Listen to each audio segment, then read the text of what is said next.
Maayong adlaw na sad mga kabisdak. Ayan. So, karon na adlaw, ipakita na ko sa inyo ha ang among journey nganong na abot mi nga nadaog mi sa kani nga contest. So kani siya nga contest day guys is kanang sa recyclable materials made by something like mga uh, recyclables. Tanang nga mga recyclables for example malata, dili malata o kanang mga cellophane pa na diha, mga insulators, plastics, cups, something like that.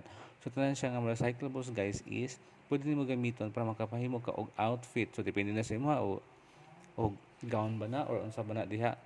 So ang ako karong himuan kay babae man niya akong anak, so gimuan ako siya og kanang gown. So ang akong plano ani guys is akong himuon sa iya is inspired by kanang mga water god, something like water princess. So inana, so diri nga part paspas ang among himo diri og dara na i-pass forward na lang nato ang finished product sa akong gihimo. So na siya murag tungkod, na siya mga katungiyahang para sa lawas nga kanang ginapilit-pilit ang mga egg tray nga with ano na siya gipinturahan na siya daan ngayon na guys. Dun sa yapong crown is pamutang po na ko siya. So mura siya og mga beads kunuhay nga kanang made by egg trays. Ayan. So medyo kutik-kutik siya, nakapasok-pasok gid niya mga kamot diri o sa kaning sa kaning stick glue so pilit pa lang daan, so take effort na. So dara na diri nga part ginapalinya na sila nga part diri kay para magpaso na. So makita ninyo nga mga incredible jud kay among gipangbuhat sa mga parents, so very effort jud kayo. So kita pod na mga parents, so medyo makulbaan po no, bisig dili kita ang apil mo ginapangulbaan na mi kay murag mga nindot jud kayo ang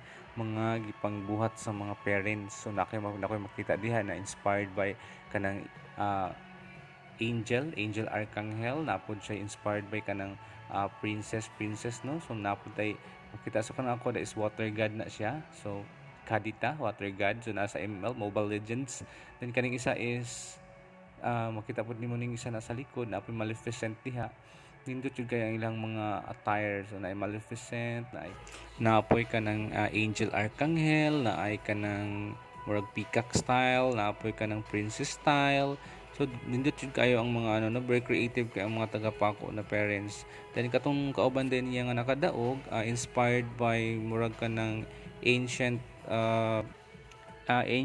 Egypt na inspired by Parawa of Egypt. So murag mao na siya katong iyahang attire. So made by mga recyclables gihapon. So diri gipababa na sila para i-judge siya og second time around. So after day ani is natawag sila, mao na sila ang gipang tawag.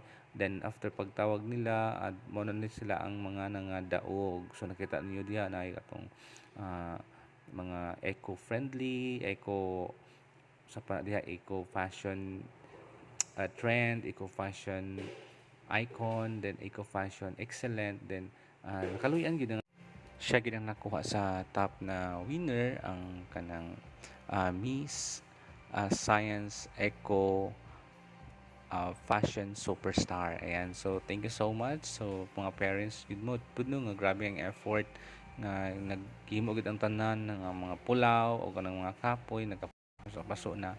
So dara na, congratulations sa ato ang Miss Science